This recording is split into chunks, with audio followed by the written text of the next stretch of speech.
కోసం జరిగింది. ప్రభువా, నా ప్రార్థన ఆలకించు.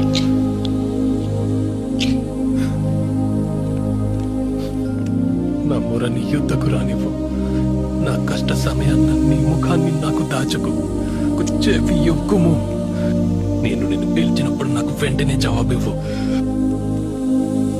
ఇవ్వవా? ఇది నీకోసం చేయబడింది. నీ ముఖాన్ని నా నుండి దాచుకోకు. నీవు నన్ను చూస్తున్నావా? గురించి గొప్ప విషయం ఏమిటంటే, నీవు నిజమైన ఇశ్రాయేలీయుడు. నీలో మోసం లేదు. ఇదేమిటి? మీకు నేనెలా తెలుసు? ఫిలిప్పు నిన్ను వచ్చి చూడమని పిలవక ముందే నాకు నువ్వు తెలుసు. అతని వైపు కాదు, నా వైపు చూడు. నీవు నీ యొక్క కృంగుదలలో